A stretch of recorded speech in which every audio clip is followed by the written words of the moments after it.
எதிர்த்து பேசிட்டு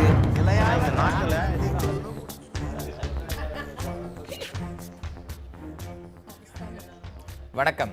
நேர்பட பேசு நிகழ்ச்சியில் உங்களை சந்திப்பதில் மகிழ்ச்சி. சுவாதி என்ற இளம்பெண் பட்டப்பகலில் படுகொலை செய்யப்பட்ட சுவடுகள் ஆறாத நிலையில் இன்றைக்கு மேலும் ஒரு இளம்பெண் தன்னை பற்றி முகநூலில் அருவருக்கத்தக்க வகையில் புகைப்படம் வெளியிட்டதை கண்டு மனம் வெதும்பி தன்னைத்தானே மாய்த்து கொண்டிருக்கிறார். முந்தைய கொலை ஒருவரால் நேரடியாக நிகழ்த்தப்பட்டிருக்கிறது என்றால், இரண்டாவது மற்றொருவரால் மறைமுக நெருக்கடியால் நிகழ்த்தப்பட்டிருக்கக்கூடிய மிக மோசமான படுகொலையாகவே பார்க்க வேண்டிய ஒரு சூழல் இருக்கிறது. இது போன்ற படுகொலைகளும் பெண்கள் மீதான வன்முறைகளும் நிகழும்போது நிகழ்த்தப்பட்ட வன்முறை நிகழ்த்தியவர் யார் என்பது பற்றிய விசாரணை, அது பற்றி விவாதங்களுக்கு முன்பாகவே அந்த பெண்ணுடைய தனிப்பட்ட குணநலன்கள் குறித்த விவாதங்களும் பேச்சுக்களும் தொடங்குவது மிகுந்த வேதனையை ஏற்படுத்துகிறது. நவீனம் என்று பல இடங்களில் மார்தட்டக்கூடிய இந்த நாகரீக சமூகம் பெண் மீதான பார்வையில் மட்டும் இன்னும் பழமையிலேயே தேங்கி இருக்கிறதா என்ற கேள்வி எல்லா திசைகளிலும் எதிரொலிக்கிறது. ஒரு விடயத்தை எடுத்துக்கொண்டு இது சரி என்று ஒரு தரப்பும் இது தவறு என்று மறுதரப்பும் விவாதிக்கக்கூடிய முறையை இன்றைக்கு மாற்றி பெண் மீதான பார்வை மாற என்ன செய்ய வேண்டும், எந்த தளங்களில் நவீனம் பெண் மீதான பார்வையில் இன்னும் தனது பார்வையை செலுத்தாமல் இருக்கிறது, நவீனம் என சொல்லி பெண்ணுக்கு வழங்கப்பட்டிருக்கூடிய வாய்ப்புகள் என்ன, மறுக்கப்பட்டிருக்கூடிய வாய்ப்புகள் என்ன, தரப்பட்டதாக சொல்லப்பட்டும் இன்னும் பெண் எங்கெல்லாம் சிறை வைக்கப்பட்டிருக்கிறாள் என்பது குறித்து இன்றைய நேர்பட பேச அமர்வில் நாம் விவாதிக்க இருக்கிறோம். நம்மோடு மூத்த காவல்துறை அதிகாரியும் தொடர்ச்சியாக பல்வேறு படைப்புகளை பெண்ணியம் சார்ந்து வழங்கியிருக்கக்கூடிய ஓய்வு பெற்ற IPS அதிகாரி திருமிகு திலகவதி நம்மோடு இணைகிறார். அதே போன்று நடிகர் திரு மயில்சாமி நம்மோடு இணைகிறார். திராவிடர் கழக பேச்சாளரும் வழக்கறிஞருமான திருமிகு அருள்மொழி நம்மோடு இணைகிறார். மூத்த ஓய்வு பெற்ற காவல்துறை அதிகாரி திரு கருணாநிதி நம்மோடு இணைகிறார். அதே போன்று வழக்கறிஞர் திரு வே பாலுவும் இணைகிறார். இவர்களோடு நாம் எடுத்துக்கொண்டிருந்த தலைப்பு குறித்து பேசலாம். திலகவதி, உங்களிடமிருந்து நான் தொடங்குகிறேன். காவல்துறை அதிகாரியாக பல விஷயங்கள் நீங்கள் பார்த்துருப்பீங்க. நான் அதுக்குள்ளெல்லாம் இப்போ போக விரும்பலை. ஓய்வு பெற்று பல ஆண்டுகள் நிகழ்ந்த சூழலில் ஒரு படைப்பாளியாக பெண் குறித்த பல்வேறு விஷயங்கள் குறித்து ஆய்வு செய்யக்கூடியவராக மொழிபெயர்ப்புகள் பல விஷயங்களை செஞ்சிட்ருக்கீங்க. இது போன்ற கொலைகள் நடக்கும்போது முதல்ல எழக்கூடிய உள்ளுணர்வாக உங்களுக்கு என்ன இருக்குது? ஒரு எல்லாருக்கும் ஏற்படுறது தான், ஒரு வருத்தம் தான் ஏற்படுது. ஏன்னாக்கா இது ஒரு மிகப்பெரிய ஒரு இழப்பு. ஒரு இளம்பெண், கல்வி கற்றவர், இப்பொழுதுதான் பணிக்கு புதுசாக போக தொடங்கி இருக்கிறாரு. இவங்கெல்லாம் இவங்க போகிறாங்கன்றதை இவங்க குடும்பத்தை மட்டும் முன்னேற்றுகிற ஒரு விஷயமாக நான் அதை பார்க்குறதில்ல. இவங்க புறப்பட்டு போகும்போது அவங்கள பார்க்கக்கூடிய பல பள்ளி மாணவிகளும் அந்த தெருவில் இருப்பவர்களும் உற்சாகம் பெறுகிறார்கள். அவங்களுக்கெல்லாம் இவங்க ஒரு வகை மாதிரிகளாக இருக்கிறார்கள் அப்படின்னு நான் நினைக்கிறேன். ஸோ அப்படி இருக்கும்போது அத்தகைய ஒரு மாடலாக இருக்கக்கூடிய ஒரு பெண், இருக்க வேண்டிய பெண், இத்தகைய முடிவுக்கு ஆளாகும் போதும் அல்லது ஆளாக்கப்படும் பொழுதும் ஒரு பெரிய வேதனை என் மனசில் ஏற்படுது. இதை எப்படி தவிர்க்க முடியாமல் போகுதுன்னு சொல்லிட்டு, நீங்கள் முதல்ல குறிப்பிட்டது மாதிரியாக முதல்ல பெண்களுக்கு கல்வி தரணும் அப்படின்னு பெரிய போராட்டங்கள்லாம் நடத்தி அதை சாத்தியப்படுத்தினாங்க. அப்புறம் பெண்கள் பணிக்கு செல்வது அப்படின்றத சாத்தியப்படுத்துவதற்கு பெரிய போராட்டங்கள் நடந்தது. அதே மாதிரி குழந்தை திருமணம் மறுப்பு, விதவை விவாகத்தை நடத்தி வைத்தல், சுயமரியாதை திருமணத்தை நடத்துதல், இது மாதிரியான பல தளங்களில் பெண்களை வெளியில் கொண்டு வர்றதுக்கும் அவங்களுடைய முழுமையான ஆற்றல்களை பயன்படுத்துவதற்கும் முனைந்து நின்றார்கள் நம்முடைய சமூக விஞ்ஞானிகள், சமூக ஆர்வலர்கள். அதில் ஓரளவு வெற்றியும் பெற்றிருக்கிறார்கள்னு சொல்ல வேணும். ஆனால் இப்போ புதுசாக வந்திருக்கக்கூடிய தொழில்நுட்பம் என்னும் இந்த அரக்கன்னு சொல்லணும். அதை தொழில்நுட்பம் கையில் இருக்கிற ஒரு கத்தி மாதிரி தான். நீங்கள் அதை எப்படி பயன்படுத்துகிறீங்கன்றதை பொறுத்தது. அது மருத்துவர் கையில் இருக்கிற கத்தியாக இருந்து உங்களை நலப்படுத்தினாலும் படுக்கலாம், அல்லது இது மாதிரி உயிரை எடுத்தாலும் எடுக்கலாம் அப்படின்றது மாதிரி தான் இருக்குது அந்த தொழில். நான் என்ன பார்க்குறேன்னா, இந்த 30 ஆண்டுகளில், இன்னும் சொல்லப்போனால் இந்த கடைசி 20 ஆண்டுகளில் தொழில்நுட்பம் எல்லார் கையிலும் வந்துருச்சு. மொபைல் இல்லாத ஆட்கள் இல்லை, வாட்ஸ்அப் இல்லாத ஆட்கள் இல்லை. ஆனால் அந்த பொது புத்தி இருக்குல்ல, அது மாறி இருக்கா? நீங்கள் ஒரு கொலை நடக்கிறது என்றால் கையில் மொபைல் வர்றதுக்கு முன்பாவது அவர்கள் அதை தடுக்கிறதுக்கு கையாவது ஓங்கி இருப்பார்கள். ஆனால் இன்றைக்கும் கை ஓங்குறாங்க அதை படம் பிடிப்பதற்கு. அப்படிங்கிற லெவலில் இந்த சமூகம் சுருங்கி விட்டது அப்படின்னு பார்க்குறீங்களா? தொழில்நுட்பம் மனித வசதியை தாண்டி மனிதனை வேறொரு தளத்துக்கு எடுத்துகிட்டு போயிடுச்சுன்னு பார்க்குறீங்களா? இல்லை, தொழில்நுட்பம் இதுக்கெல்லாம் காரணம்னு சொல்லிட்டு நான் அந்த வழி தொழில்நுட்பத்து மேலே போட்டுவிட முடியாது. எப்படி இருந்த பொழுதிலும் கூட பொதுவாகவே இங்கே இருக்கக்கூடியவங்களுடைய மனநிலையில் ஒரு தாங்கள் வந்து சமூகத்தினுடைய ஒரு அங்கம், சமூகத்தினுடைய ஒரு பிரதிநிதி, தங்களைப் போல ஒரு சக மனிதர், சக மனுஷி தாக்கப்படும் பொழுது நம்ம உடனே நம்முடைய பங்களிப்பை செய்ய வேண்டும் அப்படின்ற ஒரு உணர்வு வந்து பல பேருக்கு எழுவதே இல்லை. நமக்கு என்ன போச்சு அப்படின்னு ஒதுங்கி இருக்கக்கூடிய ஒரு சுபாவத்தையும் அளவற்ற சுயநலத்தையும் தான் வந்து இப்போ நம்ம காண முடியுது. அதுக்கு காரணம் வந்து வேறு எங்கெங்கேயோ இருக்குது. அதனுடைய வேர்கள் வந்து வேறு எங்கெங்கே நமது கல்வி முறையில் இருக்குது, நம்ம குடும்ப வாழ்க்கையில் இருக்குது, நம்முடைய நுகர்வு கலாச்சாரத்தில் இருக்கிறது. இது மாதிரி பல இடங்களில் இதற்கான வேர்கள் இருக்கிறத நான் வந்து பார்க்குறேன். ஆனால் இந்த சுவாதி விஷயத்தில் நேர்ந்தது யோசித்து பார்க்கும் பொழுது அந்த பெண் வந்து 6:45க்கு தாக்கப்பட்டிருக்கிறார். தாக்கப்பட்ட உடனேயே அவர் வந்து மருத்துவ உதவி கோரி எடுத்துகிட்டு போயிருக்கணும். எல்லார் கையிலையும் ஃபோன் இருக்குது, செல்ஃபோன். யாரையும் ஒருத்தர் ஃபோன் பண்ணியிருந்தால் 108க்கு ஒரு வண்டி வந்திருக்கும். வண்டி வந்து கடைசி நேரம் ஒரு கோல்டன் ஹவர்ஸ்ன்னு சொல்கிறோம் நம்ம. அதை எவ்வளோக்கு எவ்வளவு உடலிலிருந்து ரத்தம் வெளியேறுகிறதோ அவ்வளோக்கு அவ்வளோ உயிருக்கு அது ஆபத்தாக முடிகிறது. அதனால் அதை செஞ்சுருந்துருக்கலாம். அங்கே ஒரு குறைஞ்சது 50 பேர் இருந்திருக்காங்க. யாரையும் ஒருத்தர் அதை செஞ்சுருக்கலாம். எது அவர்களே அது செய்யறதன் மூலமாக அவங்களுக்கு எந்த விதமான பாதிப்பும் வந்துட போகிறது கிடையாது. ஆனால் ஏன் அவங்க அதை செய்யலைன்னு எனக்கு தெரியல. என்ன சாகு சொல்கிறாங்கன்னா, அது உடனே காவல்துறையில் போகணும், விசாரணைக்கு கூப்பிடுவாங்க, அப்படிலாம் ஒன்றும் இல்லை. 108க்கு தகவல் சொல்கிறதுக்கு யாருக்கும் உரிமை இருக்குது. அதை கூட அவங்க வந்து செய்யலைன்றது வருத்தத்துக்குரிய ஒரு விஷயமாக இருக்கு. இல்ல, தடுக்கிறதுக்கே மனமில்லாதவர்கள் எங்க தகவல் சொல்ல போறாங்கன்னு தான் அங்க இருந்தவர்கள் மீதான ஒரு விரக்தி. தடுக்கிறதின் மூலமாக தாங்கள் தாக்கப்பட்டு விடுவோம் அப்படிங்கிற ஒரு அச்சம் கூட இருக்கிறதுக்கு வாய்ப்பு இருக்குது. ஆனா கையில் இருக்கிற செல்போனை எடுத்து அந்த அந்த பெண்ணை வெட்டிய நபர் ஒரு 4-5 பேர் சேர்ந்து தாக்குதல் நடத்தினாங்கன்னா கூட திருப்பி நம்மள தாக்குவாங்கன்னு ஒரு அச்சம் ஏற்படலாம். ஒரு தனி மனிதர் இருக்கிறாரு, அவங்க சிசிடிவி காட்சியில காட்டுறத நபரான இன்னும் உறுதி செய்யப்படல என்றாலும் ஒருவேளை அவராக இருந்தா கூட ரொம்ப ஒரு மெலிந்த உடலோடு ஒரு 4 பேர் சேர்ந்தா கூட அவர் தடுத்திருக்க முடியுன்ற ஒரு சூழல் தான். ஆனால் ஏதோ ஒரு மன விஷயம் அவர்களை தடுத்து நிறுத்தி இருக்கிறது அப்படிங்கிறத அநேகமாக இந்த நிகழ்ச்சியை பார்க்கவர்கள் அந்த நின்றிருந்தார்கள் அதை உணர்வாங்கன்னு நினைக்கிறேன். நம்ம தொடர்ந்து பேசலாம். அருள்மொழி, நான் ஏற்கனவே சொன்ன மாதிரி பெண் மீதான பார்வை மாற்றப்படவே இல்லை அப்படிங்கிறது ஒரு இது இருக்கு. அது வந்து அதை அந்த இடத்துல ரொம்ப கவனமாக விவாதிக்க வேண்டியது இருக்கு. ஏன்னா அந்த கொலையை நிகழ்த்தியவர் அப்படின்னு ஒரு தியரி இங்கே தொடர்ச்சியாக சொல்லப்பட்டே வருகிறது. அது விசாரணை துரிதமாக இருக்கோ இல்லையோ தியரிகள் சொல்ல ஆரம்பிச்சிட்டாங்க. இந்த தியரியை கற்பிக்கிற மனோபாவம் எங்கிருந்து வருதுன்னு நினைக்கிறீங்க? நான் நினைக்கிறேன் நம்முடைய இந்திய மனநிலையில் இது வந்து என்னால் அப்படி எல்லாரோடையும் ஒப்பிட்டு சொல்ல முடியல. ஆனால் இந்தியாவில் பொதுவாக ஒரு மனநிலை நிலவுகிறது. கொல்லப்பட்டவர் யாராக இருந்தாலும் அவர் கொல்லப்பட வேண்டியவரா அப்படின்னு நம்மளுக்குள்ள முதல்ல ஒரு மனசில் ஒரு கேள்வி வருது. ஒரு கொலை தவறு. கொல்லப்பட்டவர் யாராக இருந்தாலும் கொன்றவர் யாராக இருந்தாலும் கொலை என்கிற செயல் ஒரு கொடிய செயல் அப்படிங்கிற நோக்கில் இருந்து அதை பார்க்காம முதல்ல கொல்லப்பட்டவர் யார், அவர் எதனால் கொல்லப்பட்டிருக்கலாம், அப்போ அந்த கொலைக்கான நியாயம் இருக்கிறதான்னு தேடக்கூடிய ஒரு குற்ற மனப்பான்மை நம்மளை பெரும்பாலானவர்களுக்கு இருக்குன்னு நான் நினைக்கிறேன். இந்த நிகழ்ச்சியை பார்க்குறவங்க அவங்க மனசுக்குள்ளே இந்த கேள்வியை எழுப்பிக்கிட்டாங்கன்னா எத்தனை விதமான நியாயத்தை நம்ம கற்பிச்சிருப்போம் இந்த 2 நாளில். இது வந்து குற்றத்திற்கு ஒரு பங்களிக்கிற மனசு இல்லையா? அப்போது ஒரு பெண்ணை வந்து ஒரு காதல் தோல்வின்னே வச்சுக்குவோமே, ஒரு ஆணிடம் நான் வந்து பழகிட்டேன், அவன் என்னை கட்டிக்க மாட்டேங்கிறான் அப்படின்னு ஒரு பெண் வந்தால் எல்லாருமா அந்த பெண்ணுக்கு என்ன அறிவுரை சொல்கிறோம்? சரி விட்டு தொலை, வேண்டாம், இதை வெளியில் பேச போய் இன்னும் உன் பேரை கெடுத்துக்காத, அடுத்து இப்படிப்பட்ட ஒருத்தனை கல்யாணம் பண்ணி நீ எப்படி வாழ முடியும், இப்படியெல்லாம் அறிவுரை சொல்கிறோம். அதெல்லாம் நல்ல அறிவுரை தான். ஆனால் ஒரு ஆண் இந்த புகாரை சொல்லும்போது நீ என்னடா அவளை விட்டு வச்சிருக்க, அவள் உன் பொருள் இல்லையா, நீ விரும்பிய ஒரு பொருள் வந்து எப்படி இன்னொருவரால் அடையப்படக்கூடும் அப்படிங்கிற ஒரு வெறியை ஒரு ஆணுக்கு உண்டாக்குகிற குற்றத்தன்மை நம்ம சமூகத்தினுடைய மனநிலையில் இருக்குது. உனக்கு என்னடா ஆம்பளை அப்படின்னு சொல்லி தன் பையனை வளர்க்கிற ஒவ்வொரு பெற்றோரும் குற்றவாளி தான். இப்படிப்பட்ட குற்றவாளிகளை உருவாக்குகிறவர்கள் தான்.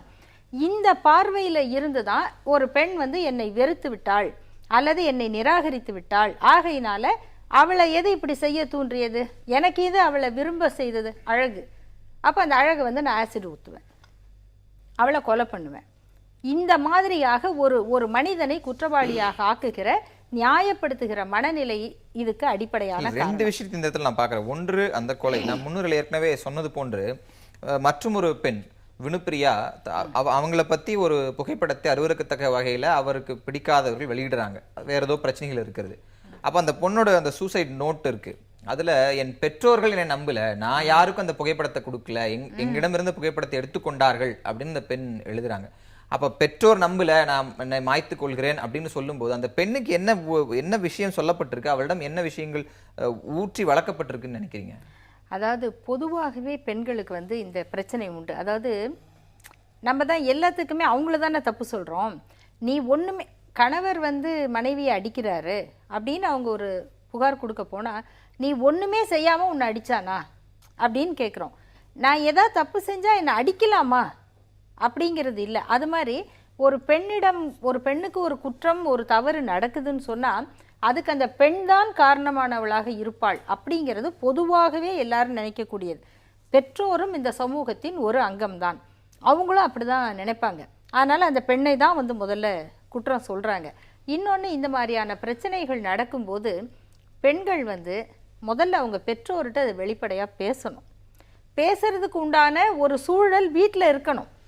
இதை பேசினா இப்போது பேருந்துக்கு போகிறாங்க, அந்த போகிற வழியில் சில தகராறு நடக்குது, யாரோ ஃபாலோ பண்ணுறாங்க, அந்த பொண்ணுக்கு பயமாக இருக்குது. வீட்டில் வந்து சொல்ல முடியுமா? முந்தியெல்லாம் வந்து சொன்னால் அண்ணன் தம்பி எல்லாம் சேர்ந்து நீ முன்னாடி போ பின்னாடி பார்க்குறோம் அப்படின்னாவது அடிக்க வருவாங்க, இதெல்லாம் நடக்கும். இப்போ அப்படி இல்லை, பயமாக இருக்குது. அதனால் என்ன நினைக்கிறாங்க, நீ வேறு வழியில் போ, இல்லைன்னா அந்த பஸ்ஸில் போகாத, அந்த ரூட்டில் போகாத, அடுத்தது கல்லூரிக்கு போகாது. இப்படியாக அந்த குற்றவாளிகளுக்கு பதிலாக பெண்களை ஒடுக்குவது. அடுத்து பெண்ணுடைய உடல் சார்ந்தே எப்பயுமே உன்னுடைய உடம்பு இப்படி தான், அதனால் நீ அது இப்படி ஆயிடுச்சா, இது என் உடம்பு இல்லைன்னு சொல்கிறதுக்கான துணிவை அந்த பெண்ணுக்கு கொடுக்காம, அவங்க போட்டது என் படம் இல்லை, அது என் உடல் இல்லை, நான் அது வல்ல அப்படின்னு சொல்லக்கூடிய அந்த துணிவை அந்த பெண்ணுக்கு வந்து நம்ம கொடுக்கல. அது குடும்பத்திலையும் இல்லை, பெற்றோருக்கு அந்த பக்குவம் இல்லை. இதெல்லாம் சேர்ந்து அந்த பெண்ணை வந்து இந்த முடிவெடுக்க தூண்டி இருக்கு. ரெண்டாவது, இப்படிப்பட்ட குற்றங்களை வந்து சைபர் கிரைமில் ரிப்போர்ட் பண்ணால் எத்தனை பேர் உடனடியாக கைது செய்யப்படுறாங்க. இன்னைக்கு இருக்கிற தொழில்நுட்பம் எவ்வளவோ வசதிகளை கொடுக்குது, ஆனால் அவங்க அவ்வளோ வேகமாக நடவடிக்கை எடுக்கிறதில்ல. அது ஒரு மனச்சோர்வை இவங்களுக்கு உண்டாக்குது. திரு மயில்சாமி, இதனுடைய வேர்கள் அப்படின்னு போகும்போது முதல்ல சொல்லப்படுவது ஊடகங்கள், அதாவது சினிமாவுடைய இதுவும் தொடர்கள் மற்ற விஷயங்களில் சொல்லப்படுறதும் பெண்ணை தொடர்ச்சியாக காட்டக்கூடிய ஒரு சித்தனமும் தான். இன்றைக்கும் பல கொலைகள் பண்ணக்கூடிய ஒரு நபரை வந்து இப்போ சமீபத்தில் வந்திருக்க திரைப்படங்கள் கூட ஐட்டங்காரன் அப்படின்னு பேர் வச்சு பெருமை சொல்லக்கூடிய ஒரு கதாநாயக காட்டக்கூடிய நிலையும், பெண் ஒரு காதல் தோல்வியில் ஒரு ஆண் இருந்துட்டா அந்த பெண்ணை எவ்வளோ மோசமாக வேணாலும் ஒரு பாடல் எழுதி பாட முடியும், அந்த பாட்டும் ஹிட் ஆகுன்ற ஒரு சூழலும் இங்கே இருக்குது. அப்போ சினிமாக்கள் தங்கள் கடமையை மறந்து வியாபாரங்கிற நோக்கோடு மட்டுமே செயல்படுவதும் இதுக்கு ஒரு காரணம் ஏன் சொல்லக்கூடாது? நிச்சயமாக அதை வந்து நான் ஒத்துக்கிறேன். ஆனால் அது முழுக்க சினிமான்னு சொல்ல முடியாது. இந்த சமுதாயத்தில் பெண்களுக்கு ஒரு இழிவான செயல் வந்து சினிமாவுக்கு ஒரு சதவீதம் உண்டு. ஏன்னா நானும் ஒரு சராசரி மனுஷன் தான், நான் சில படங்கள் பார்ப்பேன். அதாவது முன்னையெல்லாம் வந்து ஒரு பாட்டுக்கு யாரோ ஒருத்தர் ஆட வருவாங்க, அதுவே வந்து படங்கள் பார்க்கும்போது தன்னை மறந்து பார்ப்பாங்க. இப்போ அப்படி கிடையாது. 10 ஹீரோனியில் வந்து 7 ஹீரோனி அவங்களே ஆடுறாங்க. அப்போ அந்த ஒரு சாங் ஆடுறவங்களாம் போய் இப்போ ஹீரோனியே ஆடும்போது படம் பார்க்குறவனுக்கு இன்னும் ஆச்சரியக்குரியமாக இருக்குது. அது இன்னும் கேட்டால் பார்த்தீங்கன்னா, நம்ம தமிழ் கலாச்சாரத்தை விட நீங்கள் வந்து பாலிவுட்டில் போனீங்கன்னா இன்னும் ரொம்ப மோசம். இதெல்லாம் வந்து உண்மையிலே வந்து படம் பார்க்குறவங்களை வந்து தான் கதையில் எல்லாத்தையும் மறந்து, தான் என்ன பண்ண போகிறவங்க நினைவே மறந்து, அந்த பெண்ணையே தன்னை ஆச்சரியப்படுற மாதிரி பார்க்குறான். அது வந்து சினிமா ஒரு காரணம், அதை ஒத்துக்க வேண்டிய விஷயந்தான். அதே நேரத்தில் இந்த மாதிரியெல்லாம் வருது அப்படிங்கிறதுக்கு சினிமா மட்டுமே நம்ம சொல்ல முடியாது. இப்போ என்றைக்கு மொபைல் வந்துச்சோ, அந்த மொபைலில் எப்போ இம்ப்ரூவ்மெண்ட் வந்துச்சோ, இப்போ என்னோடய மொபைலில் நீங்கள் எதையுமே பார்க்க முடியாது, நம்பர் மட்டும்தான் பார்க்க முடியும். நான் நம்பரை பேசுவேன், அப்போ ஆன் பண்ணுவேன், அவ்வளோதான், வேறு ஒன்றுமே தெரியாது. ஆனால் இப்போ இருக்கிற மொபைல் அப்படி கிடையாது. மொபைலில் வந்து பேசாமையே பேசிக்கிறாங்க, ஃபோட்டோ அனுப்புகிறாங்க, இந்த ஃபோட்டோ டிஃப்ரெண்ட்டாக அனுப்புகிறாங்க, இப்படியெல்லாம் அனுப்ப சொல்கிறாங்க. இது மட்டும் இல்லாமல் ஊடகங்கள், முன்னையெல்லாம் பேப்பரில் ஒரு மர்டர் அப்படின்னா அதை படிக்கும்போதே பயம் இருக்கும். இப்போ எல்லா டிவிலையுமே லைவாக மர்டரை காட்டுறாங்களே, அதுவே மிகப்பெரிய தப்பு. எப்படி எங்கள் சினிமாவுக்கு வந்து ஒரு ஆபாச காட்சிகள் எப்படி நீங்கள் விட்டீங்க சென்சாரை போட கேள்வி கேட்குற மாதிரி நான் எல்லா ஊடகத்தை பார்த்து கேள்வி கேட்குறேன். இன்றைக்கி சமீபத்தில் 10 நாளாக நடந்த அத்தனை மர்டரையும் அத்தனை டிவிலையும் லைவாக தான் காட்டினாங்க. அதை நீங்கள் ஏன் ஒரு செய்தியாக சொல்லக்கூடாது? அதை காட்டணுங்கிற அவசியமே இல்லை. அதை காட்டின உடனே ஒரு பயம் போயிடுது ஜனங்களுக்கு. ஓ, மர்டருங்கிறது இதுதானா? அதை பார்த்துட்டு தான் ரிலீஃப் ஆகிறதுக்குள்ளே எங்கேயாவது தகராறு ஆகி போச்சுன்னா அந்த எண்ணம் உனக்கு வருது, அந்த வேகம் வருது.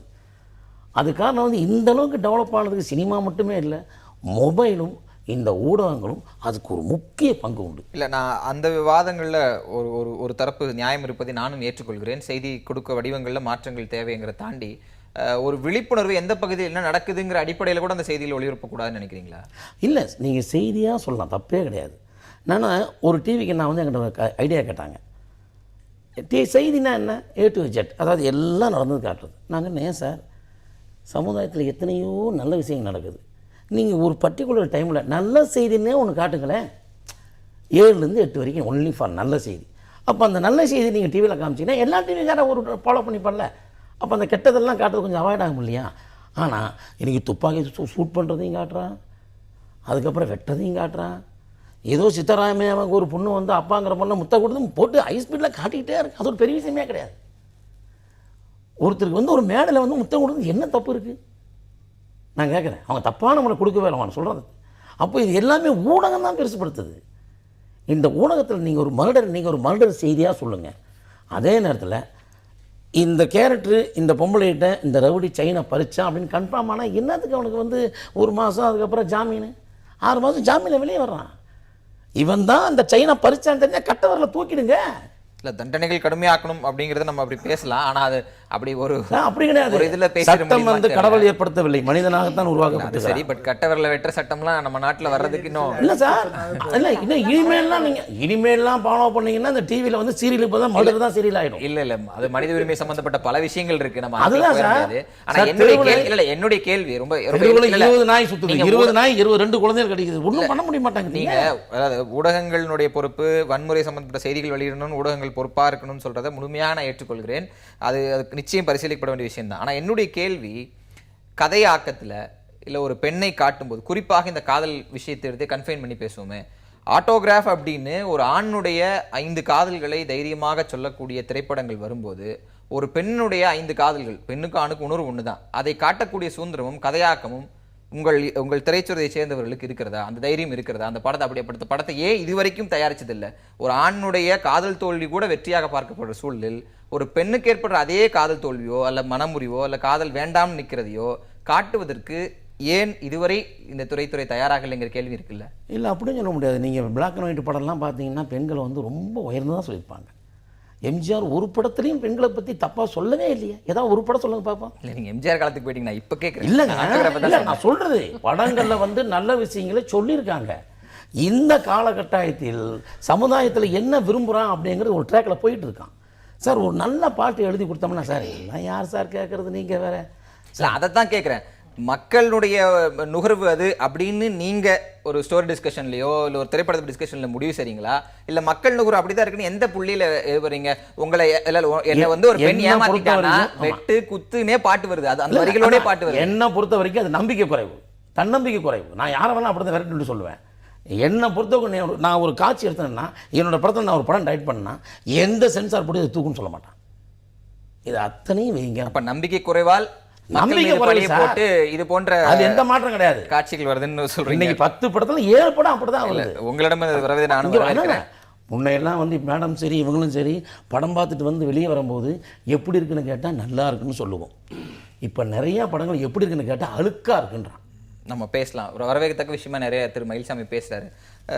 சட்டம் ஒழுங்கு அப்படிங்கிற விஷயம் ரொம்ப முக்கியமானது தான். ஆனால் நான் இப்போ அதுக்குள்ளே போக விரும்பல. ஏன் சட்டம் ஒழுங்கு சரியில்லை அப்படிங்கிற விஷயத்துக்குள்ள நான் போக விரும்பல.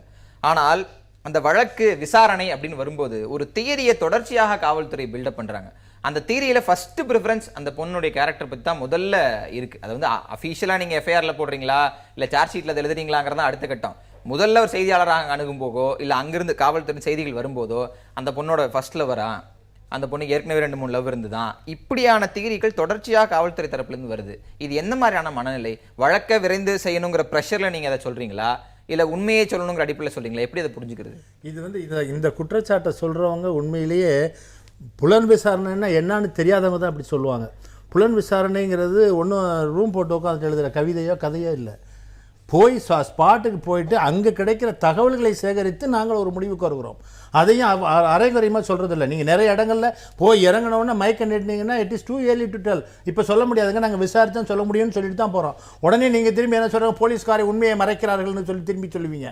நாங்கள் வந்து உங்கள்கிட்டருந்து என்ன தகவல் கிடைக்குதோ அந்த சம்பவத்துக்கு தொடர்புடையவர்கள், பாதிக்கப்பட்டவர்கள், அவர்கள்ட்டேருந்து என்ன தகவல் கிடைக்குதோ அதை வச்சு தான் நாங்கள் சொல்ல முடியும். பில்டப் பண்ணுறதுன்னு ஒரு வார்த்தை சொல்கிறீங்க வரீங்க, பில்டப் இல்லை, கிடைக்கிற செய்திகளை தொகுத்து நாங்கள் சொல்லுவோம். அதையும் ஓப்பனாக சொல்ல முடியாது, ஏன்னு கேட்டால் அது விசாரணையை பாதிக்கும். அதனால் ரொம்ப ஏர்லி ஸ்டேஜில் சொல்கிறதே இல்லை. அதுவும் இந்த மாதிரி நீங்கள் சொன்ன மாதிரி ஒரு கேரக்டர் சம்பந்தமாக இருந்துச்சுன்னா நிச்சயமாக ஆரம்ப காலத்தில் சம்பந்தமே இல்லாதவருடைய சொல்வதே கிடையாது. கொஞ்சம் ஓரளவுக்கு போய் ரொம்ப கட்டாயப்படுத்தி கேட்டிங்கன்னா இது வந்து நீங்கள் இதில் வேறு மாதிரி கதையை கொண்டு போவாங்க. சில சமயத்தில் என்னென்னா வேறு மாதிரி ஒரு ஜாதி இதையோ அல்லது வேறு மாதிரி அரசியல் கொண்டு வரும்போது அதை தவிர்ப்பதற்காக இல்லைங்க, அந்த மாதிரி ஒன்றும் நடக்கலை, இது வந்து தனிப்பட்ட முறையில் இப்போ சொல்கிறாங்க சட்டம் ஒழுங்கு கெட்டு போச்சுன்னு சொல்லும்போது அரசியல்வாதி என்ன சொல்லுவாங்க, அரசியல் இருக்கவங்க இது சட்டம் ஒழுங்குக்கு இதுக்கு சம்மந்தம் இல்லை, தனிப்பட்ட அந்த பெண்ணிற்கும் அந்த ஆணுக்கும் உள்ள தொடர்புனால ஏற்பட்டதுன்னு சொல்ல வேண்டிய கட்டாயம். அப்போ சொன்னாங்கன்னா ஏன் சொல்கிறீங்கன்னா எப்படி? இப்போ நம்ம சமீபத்தில் ஒரு 3 பெண்ணை வந்து 4 பெண்களை ஒருவர் கொலை செய்தார். அதில் எப்படி நீங்கள் வந்து சட்டம் ஒரு வீட்டுக்குள் நடந்து கொண்டிருந்த ஒரு பூசல் ரொம்ப நாளாக நடந்து கொண்டிருக்கு, அது வெடித்து ஒரு இதில் போகும்போது ஒரு எக்ஸ்ட்ரீம் லெவலுக்கு போய் ஒரு தப்பு பண்ணிட்டான். அது யாருக்கு தெரியும்? இதனுடைய தகவல் எப்படி நம்ம விழுந்திருக்கோம்? பக்கத்தில் உள்ளவர்கள் யாராவது ஒருவர் காவல்துறைக்கு இந்த மாதிரி இந்த வீட்டில் இப்போ சண்டையாகவே இருக்குதுங்க, ஒருத்தன் வந்துட்டு இருக்கான், 4 பெண்கள் இருக்காங்க, இந்த மாதிரி சண்டை நடந்துக்கிட்டே இருக்குது, இது என்னைக்கு எப்படி முடியுமோ தெரியலன்னு யாராவது ஒருவர் அந்த நிலையத்துக்கு தகவல் கொடுத்திருந்தால் நிலையத்தில் அந்த போய் இப்போ தடுத்திருக்கலாம், அவனை கூப்பிட்டு விசாரிச்சிருக்கலாம், அந்த பொண்ணை கூப்பிட்டு விசாரிச்சிருக்கலாம், என்ன உனக்கு பிரச்சனைன்னு கேட்டிருப்பாங்க. நமக்கு என்னன்னு பக்கத்து வீட்டில் இருக்கவங்களே பார்த்துட்டு இருந்துருக்குறாங்க. அது ஒரு லெவலுக்கு போகும்போது அவன் அந்த மாதிரி பண்ணியிருக்கிறான். இதுக்கு வந்து நம்ம காவல்துறையை நீங்கள் வந்து எல்லாத்துக்கும் கூட்ட சொல்ல, காவல்துறை வந்து பக்கமும் சில தவறுகள் இருக்குது, இல்லைன்னு நான் சொல்லலை. என்னென்னா காவல்துறை அந்த நிலைக்கு தள்ளப்பட்டிருக்கிறார்கள். காவல்துறையினுடைய ரொட்டீன் போலீசிங் இப்போ பண்ண முடியறதில்ல. இல்லை, அந்த விஷயங்கள் குறித்து நம்ம பேசலாம். திரு பாலுடன் டெக்னாலஜி அப்படிங்கிறத எப்படி பயன்படுத்துகிறோங்கிறத தாண்டி இந்த விஷயங்கள் போகுது அப்படின்னு சொல்லும்போது அது வினுப்பிரியானுடைய இந்த கொடூரமான மரணத்திலிருந்து நான் அதை எடுக்க வேண்டிய ஒரு சூழல் இருக்குது. யாராலும் எதையும் எளிதாக செய்து கொள்ள முடியுங்கிற இந்த இணைய சுதந்திரம் இருக்குல்ல, அது பல பிரச்சனை. இந்த வினுப்பிரியா விஷயம் என்பது வெளியே வந்திருக்கு, வெளியே தெரியாமல் பல பிரச்சனைகள் அங்கங்கே நடந்து கொண்டே இருக்கின்றன, பல மரணங்கள் நிகழ்ந்து கொண்டே இருக்கிறது. எங்க சிக்கல் ஏற்படுதுன்னு நினைக்கிறீங்க திருபால்? இது பொதுவாக எல்லோருக்குமே மரணம் நிகழ்கிறது, இவங்களுக்கு மட்டும் அது செய்தியாகவும் விவாதமாகவும் மாறிவிட்டது என்ற வருத்தம் எனக்கு உண்டு. ஊடகங்கள் வழியாகவும் இணையங்கள் வழியாகவும் நடக்கின்ற இதை போன்ற செயல்களுக்கு எல்லோருமே நம்ம காரணமாக இருக்கின்றதை ஒத்துக்கணும். இப்போ மத்திய அரசாங்கத்தில் இருக்கின்ற எல்லா ஊழியர்களுக்கும் ஒரு சுற்றறிக்கை அனுப்பப்பட்டிருக்கு. மிக சென்சிட்டிவ் போஸ்ட்டில் இருக்க எந்த சென்ட்ரல் கவர்மெண்ட் ஆஃபீஸரும் ஆண்ட்ராய்டு ஃபோன் யூஸ் பண்ணக்கூடாது. ஆஃபீஸில் வந்து டேட்டாஸ் வந்து சார்ஜ் கூட பண்ணக்கூடாது. மொபைல் ஃபோனை வந்து கம்ப்யூட்டர் கூட இணைச்சி சார்ஜ் கூட பண்ணக்கூடாது. முடிஞ்ச வரைக்கும் ஒரு சாதாரண ஃபோன் தான் யூஸ் பண்ணுன்ற சர்க்குலர் வந்து இன்றைக்கி சென்ட்ரல் கவர்மெண்ட் கொடுத்துருக்காங்க.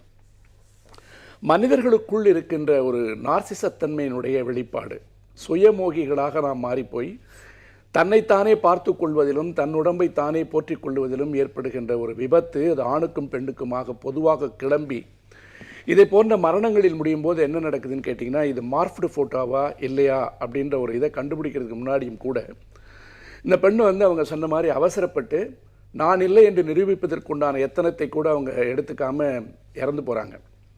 ஆனால் இதில் பெரிய விஷயம் என்னென்னு கேட்டிங்கன்னா, புலன் விசாரணைன்னு போகும்போது அந்த digital imprints, forensic digital evidence, அந்த மாதிரி விஷயங்களில் போகும்போது பார்த்திங்கன்னா நீதிமன்றத்திற்கு முன்னால் அதை நிறுத்தப்படுவதற்கு உண்டான வாய்ப்புகள் மிக குறைவாக இருக்கிறது. புலன் விசாரணை செய்கின்ற பொழுது ஒரு இன்ஃபர்மேஷன் டெக்னாலஜி ஆக்ட் படி எல்லா காவல் நிலையத்திலும் இருக்கின்ற இன்ஸ்பெக்டருக்கு வந்து பவர் கொடுத்து ரொம்ப நாள் ஆகுது. லேட்டஸ்ட் அமெண்ட்மெண்ட் 2009 படி நீங்கள் வந்து டிஜிபிக்கிட்டேயோ அல்லது வந்து டிஐஜிக்கிட்டேயோ அல்லது கமிஷனர்கிட்டயோ போய் கம்ப்ளைண்ட் கொடுக்கணும்னு அவசியம் இல்லை, இன்ஸ்பெக்டருக்கு அந்த பவர் இருக்குது. ஆனால் என்னாச்சுன்னு கேட்டிங்கன்னா, அந்த பூனாவில் நடந்த நிகழ்ச்சிக்கு பின்னால் உச்சநீதிமன்றம் வந்து ஒரு சர்க்குலர் கொடுத்துருக்காங்க. மாநகரங்களில் ஆணையருடைய அனுமதி இல்லாமலும் மற்ற மாவட்ட அளவில் டிஐஜியினுடைய அனுமதி இல்லாமலும் யாரையும் அரெஸ்ட் பண்ணக்கூடாதுன்னு சொல்லியிருக்காங்க. ஆக்சுவலாக சட்டம் வந்து காவல்துறையில் இருக்கின்ற ஒரு சாதாரண ஆய்வாளருக்கு வந்து அந்த உரிமையை கொடுத்துருக்கிறது. ஆனால் என்ன விஷயம் அப்படின்னு கேட்டிங்கன்னா, பொதுவாக அந்த ஃபேஸ்புக் யூஸ் பண்ணும்போதும் சரி, வாட்ஸ்அப் யூஸ் பண்ணும்போதும் சரி, வாட்ஸ்அப்பில் இருக்கிற மிகப்பெரிய பிரச்சனை கடந்த 15 நாட்களுக்கு முன்னால் எண்ட் டு எண்ட் என்கிரிப்ஷன் என்று சொல்லப்படுகின்ற ஒரு வசதியை வாட்ஸ்அப் வந்து கொடுத்துருக்கு. யாராலையும் வந்து வாட்ஸ்அப் தகவலை வந்து நீங்கள் ஹேக் பண்ண முடியாது. வாட்ஸ்அப்பில் வந்து டெலிஃபோன் கால் பண்ணி பேசுனாங்கன்னு சொன்னால் அந்த காலை யாராலையும் ட்ரேஸ் பண்ண முடியாது. இப்படிப்பட்ட பல பிரைவசிகளை வாட்ஸ்அப் கொடுக்கின்றதன் மூலமாக தவறு செய்கின்ற எல்லோருக்கும் அது வந்து ஒரு ஆயுதமாக மாறிக்கொண்டு வருகிறது. நம்ம காதலோடு அதை நிறுத்தவானா, காமத்தோடு நிறுத்தவானா, பல பயங்கரவாத செயல்களுக்கும் தீவிரவாத செயல்களுக்கும் அது மிகப்பெரிய காரணமாக இருக்க போகிறது என்று உச்சநீதிமன்றத்தில் ஒரு பொதுநல வழக்கு தாக்கல் செய்யப்பட்டிருக்கிறது. வாட்ஸ்அப்பை பேன் பண்ணணும்னு சொல்லி கேட்டிருக்காங்க. ஆனால் என்ன காரணம் கேட்டிங்கன்னா, ஏதாவது ஒன்று இலவசமாக கிடைத்தால், எனக்கு ஒன்று, எங்கள் அப்பாவுக்கு ஒன்று, எங்கள் பாட்டிக்கு ஒன்று, இந்த மனநிலை. வாட்ஸ்அப் வந்து இலவசமாக கிடைக்கிறது என்ற காரணத்தால் நான் எல்லா நிகழ்ச்சிகளையும் சொல்லிக் கொண்டு வருகிறேன், வி ஆர் டிஜிட்டலி நேக்கட். நாம் டிஜிட்டல் உலகில் அம்மனமாக வாழ்ந்து கொண்டிருக்கிறோம், இங்கே அந்தரங்கம் என்பது கிடையாது. அதுக்கு அடுத்தது, இது ஃப்ரீயாக கிடைக்கின்ற ஒரு காரணத்துக்காக மனிதர்கள் ஜோம்பிகளாக மாறியிருக்கிறார்கள் என்பது எனது அனுமானம். எல்லோரும் வந்து எந்த நேரமும் பார்த்தீங்கன்னா அதுக்குள்ளேயே அவங்க வாழ்ந்துட்டு இருக்காங்க, திரையை விட்டு முகம் விலகுவதில்லை. இப்போ வந்து இந்த வாட்ஸ்அப்பில் என்ன தகவல், நீங்கள் ஒரு வாட்ஸ்அப்புக்கு ஒரு மாதம் 1000 ரூபான்னு சொல்லி பாருங்கள், எத்தனை பேர் அதுலேருந்து வெளில வராங்கன்னு பாருங்கள். இந்த மனநிலை வந்து ஃப்ரீயாக கிடைக்குதுன்ற ஒரு காரணத்திற்காக காலையில் எழுந்தீங்கன்னா குட் மார்னிங் போடுறதுலேருந்து சாயந்தரம் குட் நைட் போடுற வரைக்கும், இவங்க காலையில் காஃபி சாப்பிட்டதுலேருந்து படுத்ததுலேருந்து எழுந்தது வரைக்கும் ஃபுல்லாக இந்த செல்ஃபி வந்துச்சு பாருங்க. இல்லை, தேவையற்ற விஷயங்களை தொழில்நுட்பங்கள் செய்கிறாங்கன்ற வாதம் அது ஒரு பெரிய வாதம், ஒரு தனி டிபேட். ஆனால் இங்கே பெண் மீதான பிரச்சனைகள், நான் தான் திரும்பி சொல்கிறேன், நீங்கள் வாட்ஸ்அப் வச்சுட்டு நொடிக்கு ஒரு முறை தகவல் அப்டேட் பண்ணலாம், இங்கே இருக்கிறது அங்கே சொல்லலாம். ஆனால் இதெல்லாம் நவீனம் டெக்னாலஜின்னு சொல்லிட்டு அது பெண் சம்பந்தப்பட்ட பிரச்சனை, பெண் மீதான தாக்குதல், பெண் மீதான பார்வைன்னு வரும்போது மட்டும் ஆதி காலத்தில் முன்னோர்கள் தாத்தா பாட்டி அவங்க காலங்களில் இருந்தது போற பெண் இப்படி தான் இருக்கணும்னு சொல்கிறதும், அவங்களுடைய புகைப்படத்தை எடுத்து அதை மார்க் பண்ணுறதும், அதை வேறு மாதிரியாக மாற்றுவதும், இந்த மனநிலை எங்கிருந்து வருது அப்படிங்கிறத. இந்த மனநிலை வந்து பொதுவாக பழிவாங்கிற புத்தி தான். அதாவது சேர்ந்து எடுத்துக்கொள்ளுதல், அதுக்கு பின்னாடி பிரச்சனை வருதுன்னு சொன்னீங்கன்னா அதே ஆயுதமாக போகிறது. அது ஒரு பெண்ணுக்கு வந்து நடக்கின்ற பொழுது அந்த சமூகத்தினுடைய அவமானங்களை கருதி நாம் ஏற்கனவே இந்த பேசின மாதிரி யாரும் புகார் கொடுப்பதற்கு கூட முன் வருவதில்லை. அதுக்குடைய அடிப்படை காரணம் என்னன்னு கேட்டிங்கன்னா, எல்லாமே வந்து நமக்கு தான் அவமானம் நினைக்கிற ஒரு சூழல் வந்திருக்கு.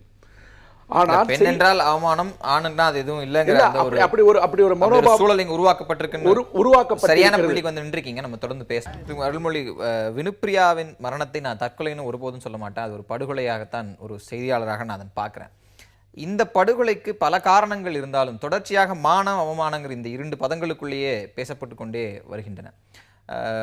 துணிவு இல்லாத நிலையில் அவங்க எடுத்துட்டாங்க, மானத்திற்காக அஞ்சி இந்த முடிவை எடுத்துக்கொண்டார்கள், பெற்றோருக்கு பிரச்சனைன்னு. ஆனால் இன்னைக்கு அவங்க பெற்றோர் நடவடிக்கை எடுக்கலாம்னா உடலை வாங்க மாட்டேன் அப்படின்னு மறுத்து போராட்டம் செய்கிறாங்க. இது போன்ற முடிவுகளுக்கு பெண்கள் தள்ளப்படும் போது அவர்கள் என்ன மாதிரியான ஒரு நிலையை எடுக்க வேண்டும் நினைக்கிறீங்க? முதல்ல இந்த மாதிரியான முடிவை நோக்கி போகக்கூடாது. முடிவுகளுக்கு யார் தள்ளுனாலும் சரி, நம்ம அந்த இடத்துக்கு போகக்கூடாது. இதுக்கு முன்னாடியே இன்னும் சில எச்சரிக்கைகள்லாம் இருக்குது. பெண்கள் வந்து ரொம்ப விழிப்பாக இருக்க வேண்டிய காலம் இது. ஆகையினால் நான் வந்து நீங்கள் எப்படி போனால் அவங்க கண்டிப்பாக அவங்க செய்வாங்க அப்படிங்கிறதுக்கு நான் சொல்லலை. அதுக்கு முன்னாலேயே நம்ம வந்து இதுக்கெல்லாம் கொஞ்சம் வாய்ப்பு இல்லாத அளவுக்கு விழிப்பாக இருக்க கற்றுக் கொடுக்கணும். இவ்வளோ எல்லாத்தையும் நம்ம கையில் கொடுக்குறோமே தவிர பெண்களுக்கு வந்து அறிவு, அதை பயன்படுத்துகிற தெளிவு, இதை வந்து நம்ம சொல்லி கொடுக்கறது இல்லை. அப்போது ரகசியமாக செய்கிறதுன்னு வரும்போது அந்த வயசுக்குரிய இயல்பான ஒரு ஆர்வம் எதில் கொண்டு விடுமோ அங்கே தான் கொண்டு போய் விடும். பையனுக்கும் அதுதான், பொண்ணுக்கும் அதுதான். ஆனால் ஒரு பெண்ணுக்கு வந்து இது மாதிரி பிரச்சனை ஆகும்போது, அது வெளியே வரும்போது, இந்த மான அவமானம்ங்கிறதே பெண்ணுக்கு தான், ஆணுக்கு வந்து கிடையவே கிடையாது. இப்போ இதை செய்த பையனை கூட நீங்கள் வந்து அமெரிக்காவில் அந்த ஸ்டான்ஃபோர்டு பல்கலைக்கழகம் அந்த கேஸெல்லாம் இப்போ படிச்சிட்ருக்குறோம். அந்த பெண் வந்து கேட்கும்போது என் உடம்பு பார்க்கும்போது எனக்கு அவமானமாக இருக்குது அப்படின்னு அந்த பெண் சொல்லுகிற அந்த சொல் வந்து, அப்போ அந்த ஆணுக்கு வந்து உடல் சார்ந்து மானமும் இல்லை அவமானமும் இல்லையா? அப்போ ஒரு ஆணுக்கு மானம், நான் மானமுள்ள டேஷ் டேஷ், அதில் எல்லாரும் அவங்கவுங்க இனத்தை நிரப்பிக்கலாம், ஜாதியை நிரப்பிக்கலாம், மதத்தை நிரப்பிக்கலாம். ஆனால் இந்த மானம்ங்கிறது என்னென்னா அவர் வீட்டு பெண்களை பற்றிய, அந்த ஜாதி பெண்களை பற்றிய, அந்த மத பெண்களை பற்றிய, அவங்கள கட்டி காப்பாற்றுறது தான் ஒரு ஆணுடைய மானம் அப்படின்னு கட்டமைக்கப்பட்டிருக்கு. அப்போ இந்த பெண்ணுக்கு வந்து அவளுடைய உடல் மட்டுமே மான அவமானத்தை குறிப்பதாக இருக்குது. இதை தாண்டி அந்த பெண்ணை வந்து சிந்திக்கிறதுக்கு, இதை பற்றி நீ பயப்படாத அப்படின்னு சொல்கிறதுக்கு உண்டான தெளிவே நம்முடைய சமூகத்தில் பெற்றோருக்கும் சுற்றி இருக்கவங்களுக்கும் இருக்குதா அப்படிங்கிறத நம்ம கேட்கணும். இதை வந்து இப்போ பெரியார் பேசினார்னா அவர் எந்த காலத்தில் எப்படியெல்லாம் பேசியிருக்காரு, இன்னைக்கு வந்து அதெல்லாம் எடுத்து பெண்களுக்கு வந்து படித்து காமிக்கணும். 1929 வந்து தங்களை விபச்சாரிகள் என்றும் விதவைகள் என்றும் நினைத்து கொண்டிருக்கும் பெண்கள் இந்த மாநாட்டுக்கு வாங்க அப்படின்னு ஒரு எழுதுறாரு. அப்போ அது ஒரு வாழ்நிலை. அதுக்காக நீ வந்து அவமானப்படாத, அதை மாற்றணும் அப்படின்னா முதல்ல அதை எதிர்கொள்ளணும். இதெல்லாம் இன்னைக்கு பேசுறதுக்கே வந்து நம்ம பயப்படுறோம், சொல்றதுக்கு அஞ்சுறோம். அப்போ பெண்களை எப்படி நீங்கள் வெளியில் கொண்டு வர்றது? காலேஜுக்கு வந்துட்டா போதுமா? ஃபோன் எப்படி பயன்படுத்தணும்? ஆணாகட்டும் பெண்ணாகட்டும். இப்போ பார்க்குற எல்லாரும் நீங்கள் எந்த நாட்டுக்கு போங்க, ஒரு மால்லையோ ஒரு ஏர்போர்ட்லேயோ இங்கே அடிக்கிற மாதிரி செல்ஃபோனும் இப்படியே காதோட ஒட்டி, அந்த காதில் தோடு போடுறோமோ இல்லையோ ஃபோனை மாட்டிக்கிட்டு, ஒரு கடைக்கு போனால் வீட்டுக்கு வர்ற வரைக்கும் ஃபோன் பேசிக்கிட்டு, ரயில்வே தண்டவாளத்தை தாண்டும் போது எப்படி, இப்படி சுற்றுப்புற சூழலில் என்ன நடக்குதுன்னே தெரியாத அளவுக்கு ஒரு அறிவியல் கருவியை எப்படி பயன்படுத்துறது, இதை பற்றியும் நமக்கு சொல்லலை. அதை போல் பெண்களுக்கு வரும்பொழுது இது பிரச்சனை தான் ஆயிடுச்சு, இதை எப்படி எதிர்கொள்கிறது? நீங்கள் நேரம் இது யார் செஞ்சாங்களோ அந்த பையன் வீட்டுக்கே போங்க, போய் இந்தாங்க இது உங்கள் பையன் செஞ்சுருக்கிற வேலை, அவங்க குடும்பத்தோடு வச்சு பேசுங்க, அவங்க சார்ந்த சமூகத்துக்கு சொல்லுங்கள். அந்த அந்த மான அவமானம் அந்த குடும்பத்தை பாதிக்கும் இல்லையா, அந்த பையனை பாதிக்கும் இல்லையா? இப்படியான நடவடிக்கைகளை பற்றி யோசிக்கிறதுக்கே நமக்கு இடமில்லை, அப்படி ஒரு தெளிவில்லை. இதெல்லாமே நம்ம பிரச்சாரம் பண்ண வேண்டி இருக்கு. சமூக ரீதியாக அந்த தைரியம் மானவமானமாக பெண்ணுக்கு ஏற்பட்ட பிரச்சனையை பார்க்காமல் பிரச்சனையாக ஒரு குற்ற நடவடிக்கையாக பார்த்து இந்த சம்பந்தப்பட்ட ஆணின் குடும்பத்தை அணுகணும்னு அவங்க சொல்றதை சமூக நோக்கில் நான் பார்க்குறேன். ஆனால் ஒரு பெண் தனக்கு பிரச்சனை ஏற்பட்டு விட்டது அப்படின்னு தைரியமாக, அது திருமணம் ஆன பெண்ணோ ஆகாத பெண்ணோ, வந்து புகார் தந்து அந்த புகார் அடுத்தடுத்த கட்டங்களுக்கு கொண்டு போகிற அளவுக்கு ஒரு ஈஸி கோயிங் என்பது பெண்களுக்கு இன்றைய காவல்துறையில், இன்றைய காவல் நிலையங்களில் இருக்குதா? இருக்கிறது, அதில் ஒன்றும் சந்தேகம் இல்லை. அதாவது நிறைய புகார்கள் வரும்போது பெரும்பாலான புகார்கள் எல்லாம் அந்த பொய் புகார்களாகவோ அல்லது இதன் மாதிரி தவறான அணுகுமுறையினால் ஏற்பட்ட காரணங்களாக பார்த்ததுனால அந்த காவல்துறையினர் எடுத்த உடனே அதை தான் வெரிஃபை பண்ணுவாங்க. முதல்ல கேள்வி அதாவது நாளைக்கு நீதிமன்றத்துக்கு முன் போய் நின்னா நீதிமன்றத்தில் எதிர் வழக்கறிஞர் என்னென்ன கேள்விகளை கேட்பாரோ அதையெல்லாம் கேட்டு அதை அந்த ரூல் அவுட் பண்ணாதான் அந்த வழக்கு நீதிமன்றத்தில் ஜெயிக்கும். அதுக்காக வேண்டி கேட்க தான் செய்வாங்க. நீங்கள் என்னை வந்தாவே கேட்கக்கூடாது, நீங்கள் வந்தமா புகார் கொடுத்தமா நீங்கள் வாங்குங்கன்னு சொல்லி எதிர்பார்க்க முடியாது, எல்லாத்தையும் கேட்டு தான் ஆக வேண்டும். வழக்குக்கு சரி சார், நீங்க முதல்ல எஃப்ஐஆர் போடும் போதே வழக்கு கேட்கிற கவர்மெண்ட் பிளீடர் கேள்விகளுக்கு அத்தனை கேள்விகளையும் கேட்டா ஒரு பாதிக்கப்பட்ட பெண் ஒரு மிரட்சியோட காவல் வழக்கு என்பது எஃப்ஐஆர்ல தான் துவங்குகிறது. நீங்க எஃப்ஐஆர் மாத்தி போட்டுட்டு அப்புறமா நீங்க வேலை என்னதான் வாங்குற அத்தனை புகாரும் எஃப்ஐஆர் ஆகுதா இருக்க மனசாட்சி தொட்டு நீங்க பதில் சொல்லுங்க. வாங்கக்கூடிய அனைத்து புகார்களும் எஃப்ஐஆரில் போய் நிற்கிறதா? புகார் அது கொடுக்கிற புகாரை பொறுத்து இருக்கிறது. காக்னிசபிள் கேஸ் வருது. இப்ப வந்து என்னை பாதிக்கக்கூடிய புகார் மட்டும் இல்ல, வாங்கக்கூடிய முறையிலும் அது நிற்கிறது இல்ல. வாங்கக்கூடிய முறையில இல்ல, சொல்லக்கூடிய புகார்கள் வந்து பாலியல் பலாத்காரம் என்று வந்து விட்டாலே அது வந்து காக்னிசபிள் அஃபென்ஸ் தான், அதுல ஒன்றும் சந்தேகம் இல்லை. அதை வாங்கும் போதே எந்தவித டிலே இருக்கக்கூடாது.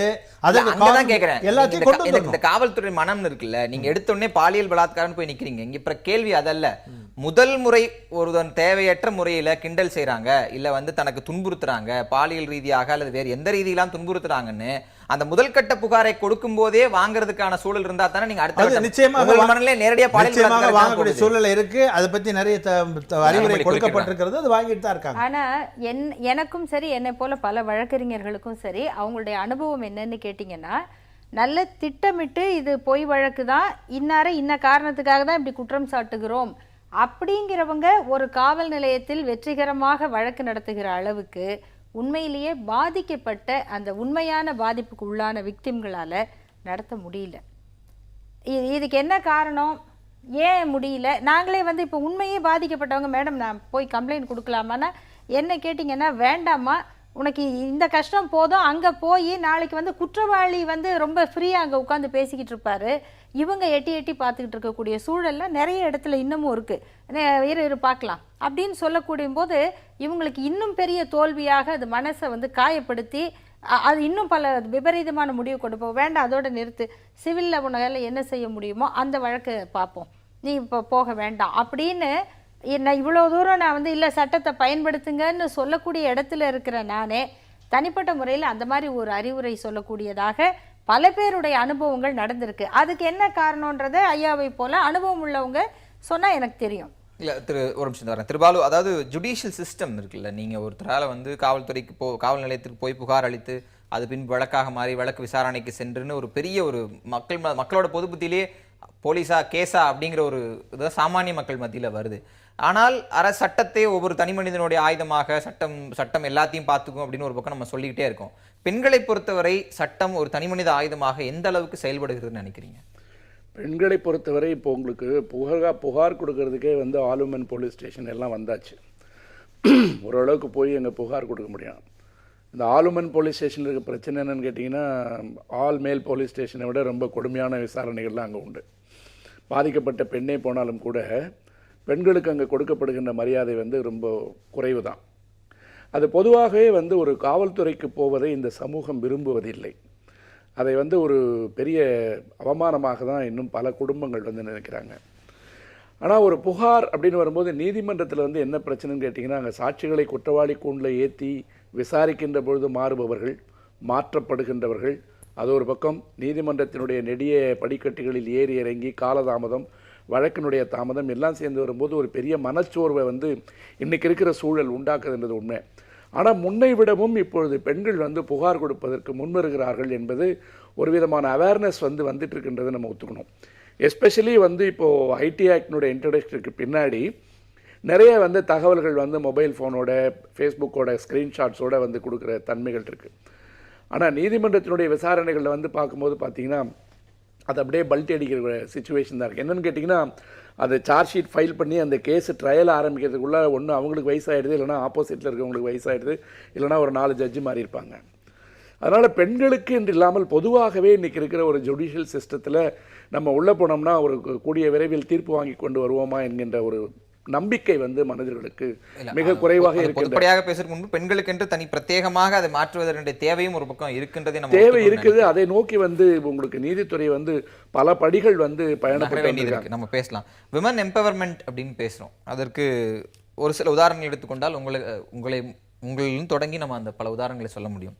ஆனால் ஒரு செக்டார் விமன் பெண்கள் எம்பவர் ஆன அளவுக்கு பெரும்பான்மையினர் விழிப்புணர்வு பெறவில்லை அப்படின்னு சொல்றாங்க.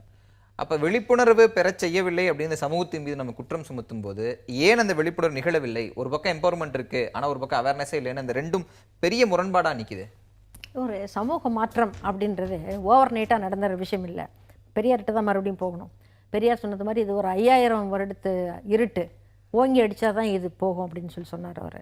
அந்த மாதிரியாக இப்போ வந்து பெண்களுக்கு கல்லூரி படிப்பு அப்படின்றது ஒரு காதில் போட்டுக்கிற ஒரு தோடு மாதிரி, ஒரு நகையாக, ஒரு அணிகலனாக தான் இருக்குதே தவிர அதன் மூலமாக அவங்க பெறுவது என்ன அப்படின்னு பார்த்தா ஒன்றும் முடிந்த பயனாக எதுவுமே இல்லைன்னு தான் ஏற்படுது. அப்புறம் பெண்கள் பிறந்தால் வருத்தப்படுவது என்பது, அப்புறம் வந்து பெண்ணுக்கு திருமணம் தான் அவளுடைய வாழ்க்கையின் முடிவு என்பது, இந்த மாதிரியான பல கருதுகோள்கள் வந்து ஒரு 100 வருஷத்துக்கு முன்னால் எப்படி இருந்துச்சோ அதே மாதிரி தான் இப்போவும் இருக்குது. ஸோ இப்போ இப்போ வினுப்பிரியா கேஸ் எடுத்துக்கிட்டோம்னா, வினுப்பிரியாவை பொறுத்தளவில் இப்படி ஒரு சம்பவம் நடந்தால் இன்றைக்கி வந்து ஒரு ஆப் ஒன்று இருக்குதுங்க, அதில் ஃபோட்டோ எடிட்டர்னு சொல்லியிருக்கு. அந்த ஃபோட்டோ எடிட்டர்ன்ற ஆப்பை நீங்கள் வந்து போட்டிங்கன்னா அதில் ஃப்ரீ ஆப்ஸே வருது. ஸோ அந்த ஃப்ரீ ஆப்பை நீங்கள் போட்டுவிட்டிங்கன்னா அதுக்கப்புறம் நீங்களே உங்கள் ஃபோட்டோவை எப்படி வந்தாலும் எடிட் பண்ணிக்கலாம், ஃபோட்டோஷாப் பண்ணிக்கலாம். ஸோ இதெல்லாம் பண்ண முடியும். ஸோ ஒரு படித்த பெண்ணுக்கு இதெல்லாம் தெரிஞ்சிருக்க வேணும். ஸோ தெரிஞ்சிருந்தால் இதுக்குன்னு சொல்லிட்டு ஃபோட்டோவே எடுக்கக்கூடாது ஒருத்தர். அவங்க வந்து அப்படியெல்லாம் வந்து இருக்க முடியாது, இருக்க வேண்டிய தேவையும் கிடையாதுன்னு நான் நினைக்கிறேன். அவங்க இருக்கிறபடிக்கு அவங்க இயல்பாகவே இருக்கலாம். ஆனால் இப்படி ஒரு அயோக்கியன் செய்யும் பொழுது பெற்றோரை உட்கார வச்சோன்னா பெற்றோருக்கு இந்த மாதிரியான மாற்றங்கள் இருக்குது, இங்கே தொழில்நுட்பம் இருக்குது அப்படின்னு அவங்களுக்கு தெரியறதுக்கு நியாயம் இல்லை கூட. ஏன்னா அவங்களுடைய கல்வி நிலை என்னன்னு நம்மளுக்கு தெரியாது. அதனால் அவங்களுக்கு உட்கார வச்சு இந்த பெண் வந்து அவங்களுக்கு சொல்லணும், அந்த தெளிவு வேணும். இப்போ ஒரு காலத்தில் பார்த்திங்கனாக்கா பெண்ணை வந்து வற்புறுத்தி பெண்ணை கட்டி கொடுக்கும் வழக்கத்தை தள்ளி மிதித்திடுவோம் நம் பாரதிதாசன் என்ன சொல்கிறாருன்னா, இன்னும் திருமணம் ஆகாத பெண்ணே உன் கணவனை நீ தேர்வு செய்வாய் என் கண்ணேனாரு. அந்த மாதிரியான காலங்கள் அறிவுரைகள்லாம் சொல்ல வேண்டிய தேவை இருந்தது ஒரு 50 வருடங்களுக்கு முன்னே. ஆனால் இன்றைக்கி வந்து இந்த மாதிரியாக பல பேர் கேட்கும்படியாக கருத்து சொல்லக்கூடிய நிலையில் இருக்கக்கூடிய கலை இலக்கியவாதிகள், கவிஞர்கள் எல்லாரும் இந்த விஷயத்தை வந்து சொல்ல வேண்டியது நம்மளுடைய கடமைன்னு நினைக்கணும். ஆனால் துரதிர்ஷ்டவசமாக அதுக்கு மாறான கருத்துக்களை தான் அவங்க வந்து ஜனரஞ்சகமாக சொல்லணுன்ற பேரில் வந்து அவங்க சொல்லிகிட்டு இருக்கிறாங்கன்றதான் வருந்தத்தக்க உண்மை. ஆக இப்போ யாருடைய உதவியுமே தேவையில்லை. ஒரு பெண் வந்து அவளுக்கு விடுதலையை யாரும் கொடுக்க வேண்டியது கிடையாது, அவளே தான் அதை எடுத்துக்கணும். தற்காத்து தற்கொண்டான் பெண்ணின்னு தான் வள்ளுவர் சொல்கிறார். அதனால் தற்காத்து கொள்ளுதல் அப்படிங்கிறதுக்கு அருள் சொல்கிறது மாதிரியாக அந்த விழிப்புணர்வு இருக்குது பார்த்திங்களா. எந்த நிலையிலும் தன்னை வந்து அபாயம் தாக்கலாம். அது தொழில்நுட்பத்தின் வழியாக நடக்கலாம், அல்லது சுவாதிக்கு நடந்தது மாதிரியாக நடக்கலாம். எப்படி நடந்தாலும் நம்ம வந்து ஒரு விழிப்பாக இருந்தால் நம்ம காத்துக்கொள்ள முடியும். ரொம்ப கவனமாவே இதை சொல்லலாமான்னு நினைக்கிறேன். நீங்க விழிப்போடு இருப்பது என்பது மீண்டும் பெண்ணை ஒரு அச்சம் அப்படிங்கிற அந்த சிறைக்குள்ள தள்ளுவதற்கான வாய்ப்பு ஏற்பட்டுரும். இல்லை, நிச்சயமா கிடையாது. ஏன்னா ஒரு நீங்க நினைக்கிற விழிப்பு வேற, நான் சொல்ற விழிப்புன்றது வேற. ஏன்னா இப்படி பலியாக கூடாதுன்றதுக்காக தான் நான் அதை வந்து சொல்றேன். அது ஆண்களுக்கும் சரியா இன்னும் பார்க்கக்கூடிய பெண்களுக்கு போய் சேருங்கிறதுக்கு அந்த கேள்வி நான் இல்ல, நீங்க கேளுங்க. அஞ்சாமை பேதமைன்னு இருக்குல்ல. ஆமா, அஞ்சுவது அஞ்சாமை பேதமை. இல்லை, நீங்க கேளுங்க, நான் சொல்றேன். அதாவது இப்ப நம்ம வெளியில வாசலுக்கு முதல்ல பெண்கள் வந்து வீடே உலகம்னு வாழ்ந்தாங்க ஒரு காலத்துல. ஆனால் இப்போ உலகமே வீடுன்னு வாழக்கூடிய ஒரு நிலவரத்துக்கு வந்திருக்காங்க. இது ஒரு சமூக மாற்றம். ஆனால் வந்தாங்களே தவிர அதற்குரிய ஆயுதங்களை தரித்தார்கள் இல்லை. அந்த ஆயுதங்களை அவர்கள் தரித்து கொள்ள வேண்டும். நம்ம வெளியில் வந்துட்டோம், நம்மளை யாரும் வெள்ளை குதிரையில் ஒரு ராஜகுமாரன் வந்து நம்மை காக்க மாட்டான். நாம் தான் நம்மளை காப்பாற்றிக்கணும். நாம் வந்து படிச்சிருக்கோம், நாம் சுயமாக சம்பாதிக்கிறோம், பொருளாதார விடுதலை அடைந்திருக்கிறோம். அதுபோல் எங்களை காத்துக்கொள்வதற்கான ஒரு சுதந்திரத்தையும் ஒரு ஆற்றலையும் நாங்கள் பெற்றிருக்கிறோம் அப்படின்னு அந்த பெண்கள் வந்து நினைக்கணும். திரு மயில்சாமி, ஒரு மத்தியதர வர்க்கத்திலிருந்து வரக்கூடிய ஒரு நபராகவும் நான் உங்களை பார்க்குறேன். குடும்ப சூழல்களில் இது போன்ற அறிவுசார் தளங்களில் விவாதிக்கப்படுற விவாதங்கள்லாம் அந்த வர்க்கத்தை போய் சேருது அப்படின்னு நினைக்கிறீங்களா? மாற்றங்கள் ஆங்காங்கே நிகழுது அப்படின்னு உங்களால் பார்க்க முடியுதா? இல்லை இன்னுமே வந்து பெண் குழந்தை பிறந்துட்டா அது ஒரு சுமையாகவும், ஆண் குழந்தை பிறந்துட்டா அது வரமாகவும் பார்க்குற சூழல் தான் இருக்குன்னு நினைக்கிறீங்களா? அதாவது இப்போ நான் வந்து ஒரு காமெடி நடிகராக இங்கே வந்ததுனால, நான் ஒரு காமெடி நடிகராக இருக்கிறனாலையும் நிறைய பிரச்சனை எனக்கு வரும். சாதாரணமாக நான் பார்க்கில் வாக்கிங் போகும்போது சாயந்தரமானா ஒரு 50 ஜென்ஸுங்க வருவாங்க, 50 லேடிஸும் வருவாங்க. அதில் 25 லேடிஸுக்கும் பிரச்சனை தான். ஃபேமிலி ப்ராப்ளங்கள், பொருளாதார ப்ராப்ளங்கள். என்னோடய வீட்டில் வந்து டிஸ்கஷன் பண்ணுவாங்க. சார் இப்படி இருக்குது சார், என்ன சார் பண்ணுறது? ஸ்டேஷனில் போய் சொன்னீங்கன்னா சொன்னேன் சார், பெருசாக எடுக்க முடியும்ட்டாங்கிறாங்க. ஸோ பல பிரச்சனைகள் பெண்களுக்கு இருக்குது. பெண்களுடைய வாழ்க்கை வந்து என்னை பொறுத்த வரைக்கும், ஏன்னா நான், என் தாயும் ஒரு பெண், என் மனைவியும் ஒரு பெண், எனக்கு தங்கச்சி அக்கா இருந்தால் அது ஒரு பெண்ணு தான். நான் என்றைக்குமே பெண்கள் நான் வந்து தெய்வமாக தான் நினைப்பேன். ஆனால் இருந்தாலும் இந்த சில கதைகள்லாம் கேட்கும்போது கொஞ்சம் மன வருத்தம். நான் என் ஒய்ஃபிட்ட கூட சொல்லுவேன், இதம்மா வெளியிலலாம் போனால் இவ்வளோ பிரச்சனைகள் இருக்குது. ஒவ்வொரு பெண்கள் வந்து அழுகிறாங்க, ஸ்கூல் ஃபீஸ் கட்ட முடியாமல் அவஸ்தைப்படுறாங்க, டைவர்ஸ் கேட்டு கோர்ட்டுக்கு போயிட்டுருக்காங்க. ஆனால் நம்மளாம் அப்படி இல்லை. கஷ்டமோ நஷ்டமோ லாபமோ நம்ம சந்தோஷமாக இருக்கும். இதே மாதிரி எல்லோரும் இருக்கணும். பார்க்கில் போனால் என்கிட்ட ஒரு அம்மா சொல்லுது, நான் சூசைட் பண்ணிக்க போகிறேன், உங்கள்கிட்ட ஒரு 10 நிமிஷம் பேசிட்டு போகிறேன் அப்படின்னு சொல்கிறாங்க. என்ன பண்ணுவீங்க? எனக்கு ஒன்றும் புரியல. நாங்கள் ஏமா நீ சூசைட் பண்ணுறது என்கிட்ட ஏமா சொல்கிற? போய் கடைசியாக நான் இப்படி தான் சொல்லிட்டு போனேன்னு சொல்லுவியா? இல்லைங்க, உங்கள்கிட்ட பேசினா கொஞ்சம் சந்தோஷப்படுவேன் அப்படின்னு. நான் ஒரு இடம் சொல்கிறேன், அங்கே போய் கொஞ்சம் தியானம் பண்ணுவேன் அப்படின்னு. இல்லை, 10 நிமிடம் பேசுவதற்கு கூட ஆள் இல்லாமல் அந்த பெண் தள்ளப்பட்டிருக்கிறாளுங்கிறதா அதுக்கு பின்னாடி இருக்கிற. அதுவும் இவ்வளோ பிரச்சனைகள். ஒரு பெண்ணு 2 பெண்ணுகள் இல்லை, நான் பல பேர்த்த பார்க்குறேன். இப்போ லேட்டஸ்ட்டாக ஒரு வாரத்துக்கு முன்னால் எனக்கே பொருளாதாரம் ரொம்ப டைட்டு. ஒரு பொண்ணு சொல்கிறேன், இந்த மாதிரி என் வீட்டுக்காரர் ஒரு சின்ன தப்பு பண்ணி ஸ்டேஷனுக்கு போயிட்டார், 2 மாதமாக வாடகை கொடுக்கல, எனக்கு நீங்கள் 5000 10,000 கொடுக்க வேண்டாம், ஒரு 3000 கொடுங்க. நான் என்னடா அது, நம்மளுக்கு வர்றவங்க எல்லாருமே போகிறாங்கன்னா நான் கொடுக்குறேங்கிற இடத்துல வரல, அது வேறு விஷயம். சினிமாக்காரனா 4 பேர் கேட்பாங்க.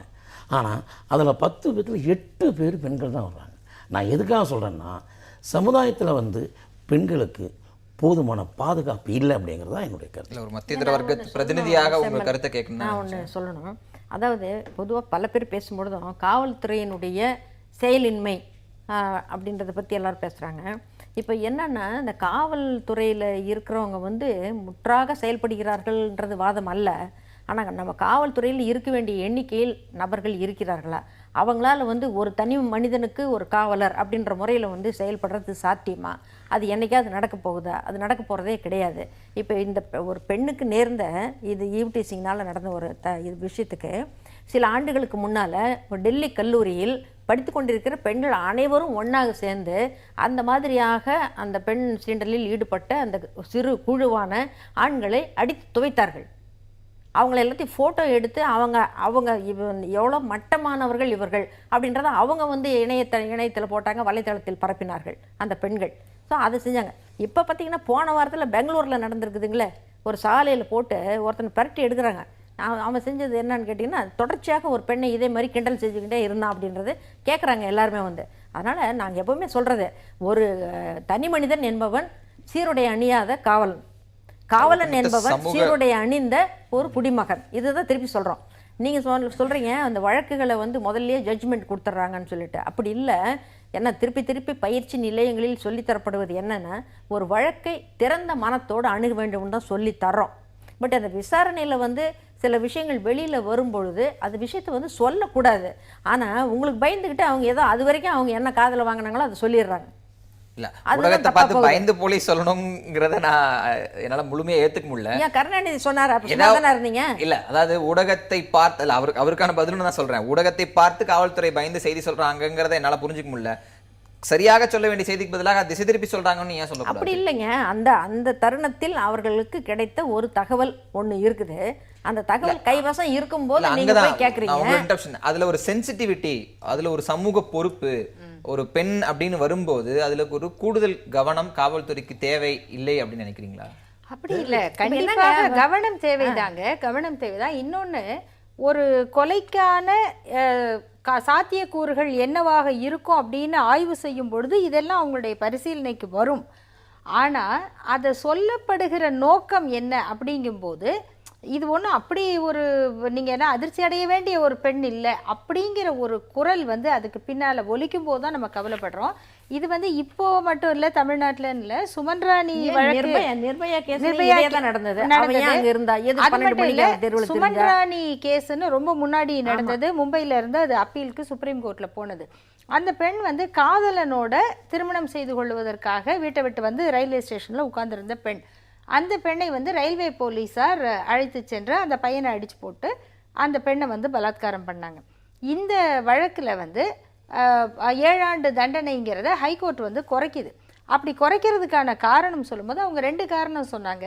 மருத்துவ பரிசோதனையில் அந்த பெண் ஏற்கனவே கன்னித்தன்மை இழந்தவள் என்றும், அப்புறம் அவள் காதலனோட வீட்டை விட்டு ஓடி வந்தவள்னும் ஒரு காரணம். அப்போ இதுல சுப்ரீம் கோர்ட் என்ன சொல்லுச்சுன்னா, அவ எதுக்கு வீட்டை விட்டு வந்தாங்கிறதோ, அவள் இதற்கு முன்னால் எப்படி இருந்தாங்கிறதோ உங்க வேலை கிடையாது. இந்த பெண்ணை காப்பாற்ற வேண்டிய இடத்துல இருக்கிறவங்க இப்படிப்பட்ட காரியத்தில் ஈடுபடும் போது அந்த தண்டனையை குறைக்க கூடாது. இதுல பெண்களுடைய நடத்தையை பற்றி நீங்க பேசக்கூடாதுன்னு சுப்ரீம் கோர்ட் சொல்லி இருக்கு. அந்த சுப்ரீம் கோர்ட் அந்த டைரக்ஷனுக்கு தான் நான் இந்த விவாதத்தினுடைய மையப்புள்ளியாக கொண்டு வர விரும்பினேன். கிட்டத்தட்ட அது வந்திருக்குன்னு அதுதான், அதை நோக்கி தான் சுப்ரீம் கோர்ட் சொன்னது. பெருமளவு விவாதிக்கப்பட்ட விஷயம் தான். ஆனால் போதுமான நேரம் நமக்கு இப்போ இல்லாத நிலையில் இந்த விவாதத்தை இதோடு நிறைவு செய்யலாம்னு நினைக்கிறேன். நிகழ்வு கலந்து அனைவருக்கும் நன்றி. மீண்டும் ஒரு நேர்பட பேசாமல் சந்திக்கலாம்.